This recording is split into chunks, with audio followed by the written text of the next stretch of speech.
All right, we're going to be talking about parent functions today, and this is the first thing we're doing with graphs all year. We've seen some graphs. We've talked about the relationships between x-intercepts, the relationships between factors and solutions and x-intercepts. We've talked about that briefly. We've looked at some graphs, but we're going to really get into the grind today as far as graphs go. And parent functions is exactly what it sounds like it would be. Parent functions are like the big dog functions where all of the small functions come from, right? So it's the same idea. These parent functions are like the boss functions. And it's a pretty simple concept once we get into it. The main idea for today is that in Algebra 1, you learn about basically one type of graph, and that is a straight graph, okay? You learn about linear graphs. They are still obviously existent in Algebra 2, but they're not super important, but we'll still include them on our list here. So let's go ahead and put linear as our title in this first function here. And what we're talking about with a parent function is we're talking about what is the absolutely simplest form of a linear line, right? Take away all the stuff that makes it fancy, all the stuff that changes it or modifies it, and give me just the bare minimum. Okay, and so when it comes to linear, we're talking about y equals x. Okay, what we're talking about here is we do not need to have a slope different from 1. We do not need to have a y-intercept different from 0. This is just the bare minimum. Okay, basically, you get a y and you get an x, and that's it. You don't get to put any extra stuff on there. And so what does the graph of y equals x look like? We're going to do a little graph here. Those of you that might be working at home, we're working on graph paper here. Probably want about 3 by 3 for most of these graphs today, but some of them we might have to alter up a bit. It's not as easy for me to be on graph paper, unfortunately. But of course, if y is equal to x, that means that the y value is exactly the same as the x value. That means that it has to be 0, 0. It has to be 1, 1. It has to be 2, 2. It has to be 3, 3, because the y is always the same as the x. So it's got to be -1, -1. It's got to be -2, -2. It's got to be -3, -3. And so there we go. Those are the points on our graph. I can use this to help me get a straight line. Let's get a nice little 45 here. How's that look?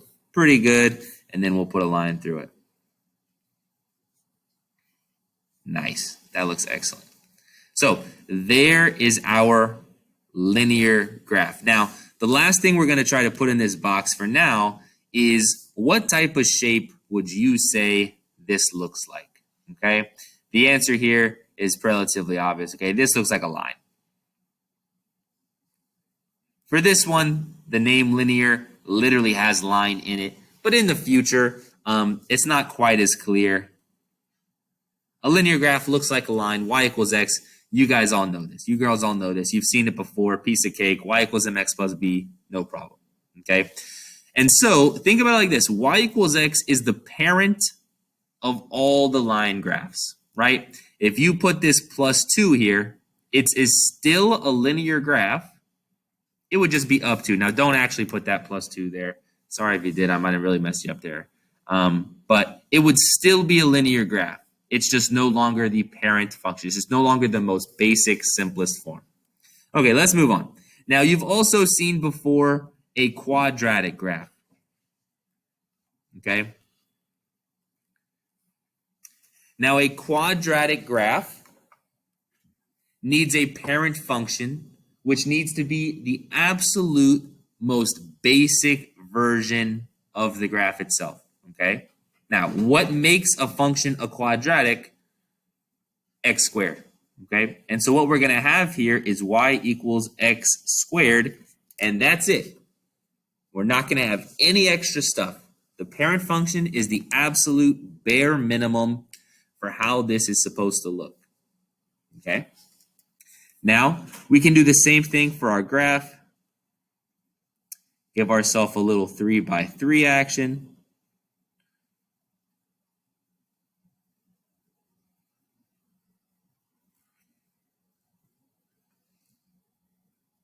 And I'm kind of doing this table stuff in our head. But what's going on for this function is that the y is going to be the same thing as the x, but squared. So for example, when the x is 0, the y is going to be 0 squared, which is just 0. So it'll be 0, 0. When the x is 1, the y is going to be 1 squared, which is just 1. And when the x is 2, the y is going to be 2 squared, which is not 2, it would be 4. Okay, and that's why it has a little bit of a curve to it. Now on the left side, when my x is -1, my y is going to be -1 squared. Well, -1 squared is going to be a positive 1. Okay, and that is why -2 would be a positive 4. That is why this function never goes down into the bottom half of the graph here, because everything squared is getting put back on top. So positive numbers squared is on top, negative numbers squared is also on top. That's why it stays on top the whole time. Now, this has some very specific names. This is a parabola, a word that you've heard before, a word that you have to memorize if you don't know it already. Parabola, and that basically is a U shape. Okay, so I would put that on here as well. Hopefully you still have a bit of room for it. This is one of our only graphs that really needs 2 different names to it. And so what's important is that if we have y equals x squared, that is the very most boring quadratic shape ever, right? If we go to Desmos and we type in y equals x squared, oh, I hate the look of caps, I'm going to redo that. Y equals x squared, you can see it's a U shape. Now, if we add anything fancy on here, +2, if we add maybe go to the front and do a -3, it's still a U shape, okay? Now, we've made it an upside down U shape. We've made it a skinnier U, right? I'll make it a wider U here, but it's still a U, okay? The x squared is forcing it to be a U, and it's going to stay a U no matter what. And that's because the parent function, this x squared part, is always making it a U. Okay, so you've seen that stuff before. Now let's speed it up a bit and let's get into some stuff that you haven't seen before. Okay, what is the graph of an absolute value?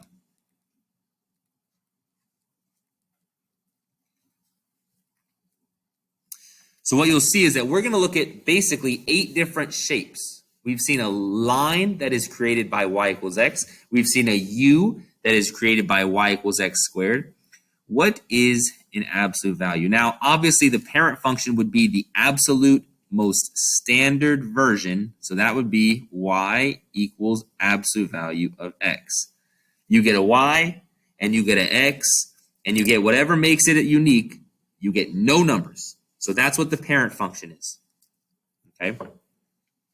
Now, if we take our graph, we need about a 3 by 3, same exact thing.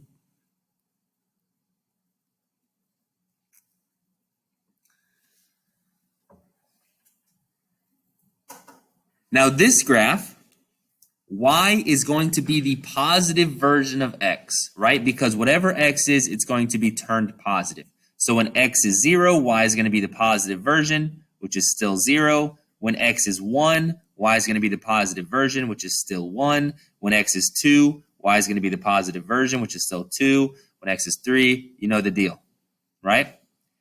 And so it looks very linear on the right-hand side. We've got a straight line. We do not have a curved line like we had for quadratic.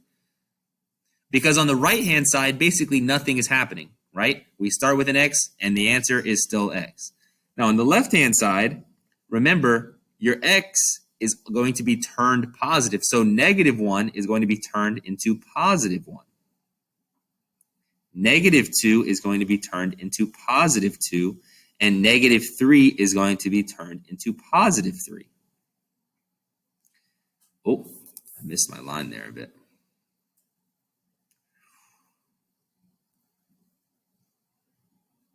And so when we have the graph of an absolute value, you might have gotten a sneak peek of this in the last video where we talked about equations. What type of shape does an absolute value have? What do you think? A V shape, right? Literally just looks like a V, okay? It's similar to the U shape in that both sides are going up, but it's not curved like a U, it's straight like a V. So absolute value graphs are a V. And again, if we look at Desmos and we go and we make an absolute value graph, y equals absolute value of x. It's a V shape. And no matter what we put on here, like if we put some numbers on here, right? We put a +2, we put a +4, maybe we put a -1 out front. It's still a V shape. Okay, the numbers are not going to be able to change it away from a V shape. If it has the absolute value, it's a V shape. Cool. Now there's 3 left, and these are 3 that are more difficult in a way, or maybe are going to have the most interesting graphs. Okay, and so we're not going to use a 3x3 graph on this next one. Okay, this next one is going to be talking about square roots.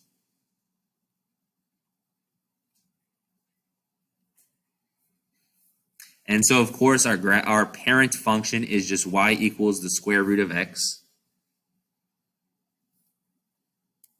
And for this graph, we probably want, 1 or 2 on the left, and we want at least 4 on the right. And that might seem strange, but trust me here. So I want to make sure I got at least 4 over here, maybe 2 over here.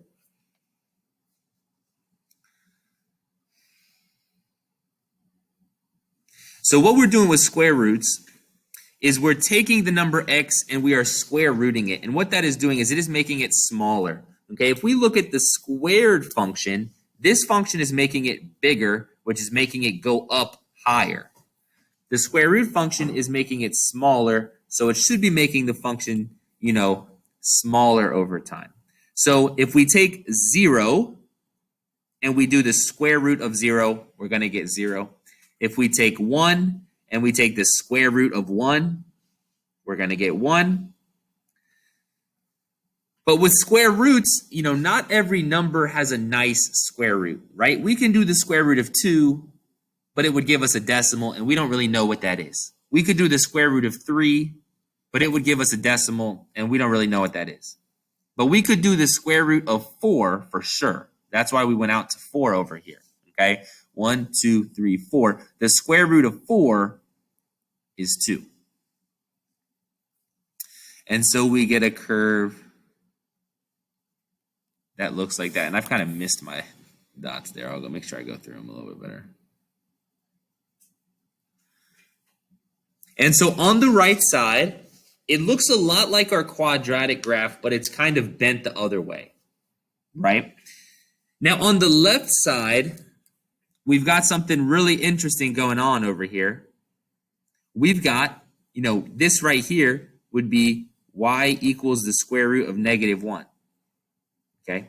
And when it comes to square rooting -1, you can't. There's no way to do it, right? We know that this would be y equals imaginary, but you can't put imaginary graphs. You can't put imaginary numbers on the graph, right? This is all real numbers here. This is all real numbers, real numbers. There's no room for imaginary numbers.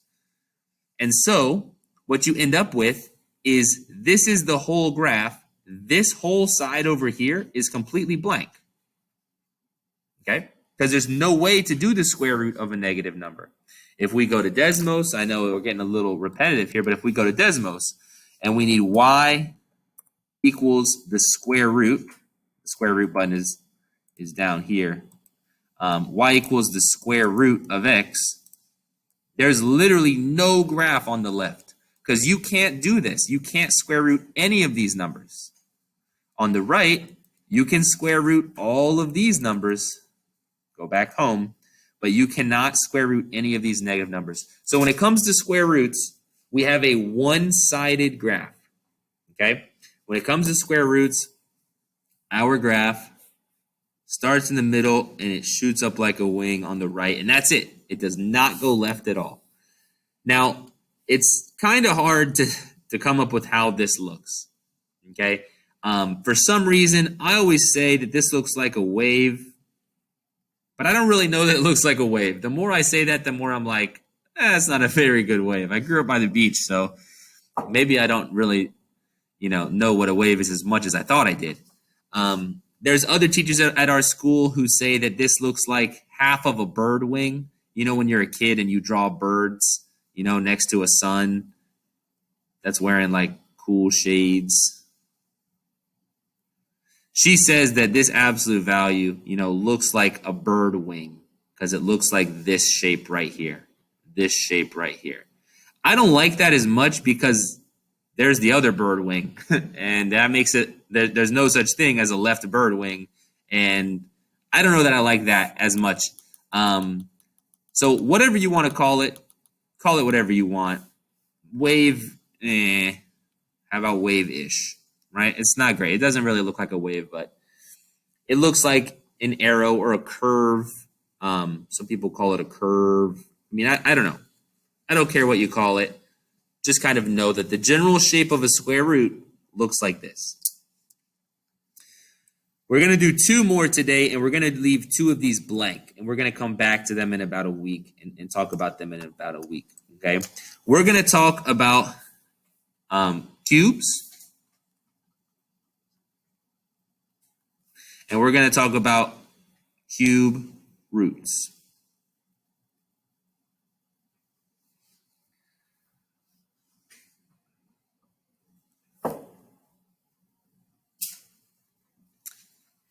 Now, of course, the parent function should be pretty easy, right? Y equals x cubed. You get a y, you get an x, you get the one thing that makes it fancy. You get the y, you get the x, you get the one thing that makes it fancy. So make sure this one is a cube root. Make sure you have that little 3 there. Because, of course, it needs to be a cube root, not a square root. And now when we're doing the graph, 3 by 3 is good enough here.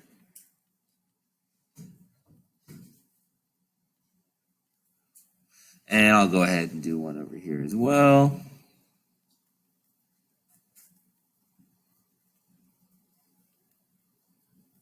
When we're doing these graphs, we're cubing the numbers. And so 1 cubed is 1. 0 cubed is 0.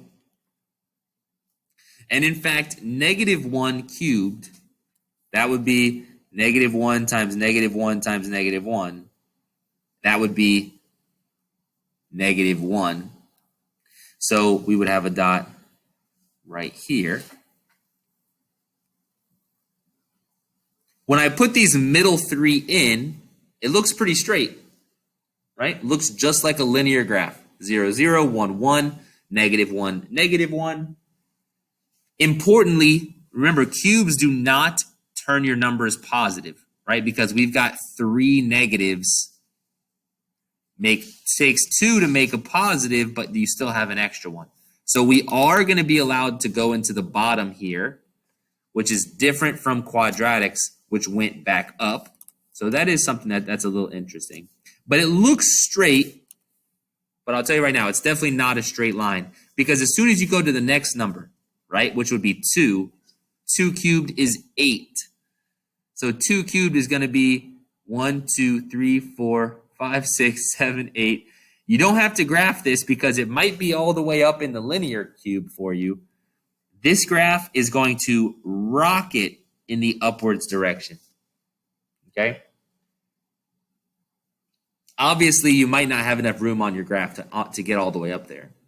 Same thing with this negative side. -2 cubed is going to be -8. Well, that's going to be 1, 2, 3, 4, 5, 6, 7. I don't think I even have enough room on my digital drawing here. So yeah, it's going to rocket in the downwards direction. And so you're going to get this nice little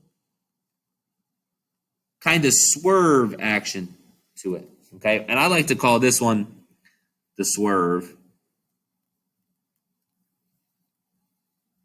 Because you're going to kind of be going very fast down, very fast up, but in the middle, You're going to do that little skirt, that little quick turn there.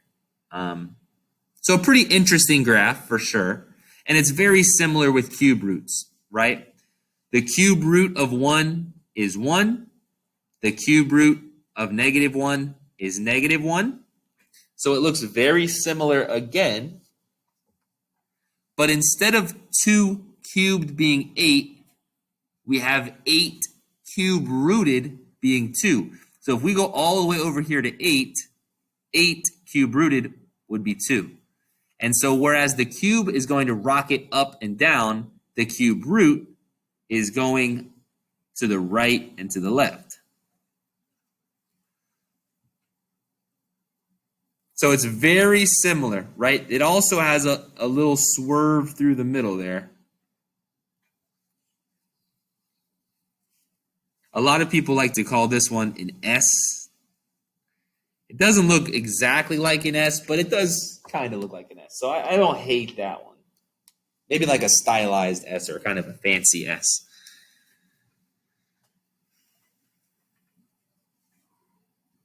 So here's the deal. We're going to leave these two blank, so don't draw on them. But let's say that I show you a picture and I say, here's a graph. Okay, what is the parent function of this graph? So basically, you've got 6 pictures, and even though this doesn't look exactly like any of the 6, you would say, this is the child of one of the parents, and that this isn't a great V, but it looks like a V shape. Okay, and you would know that V shape means absolute value.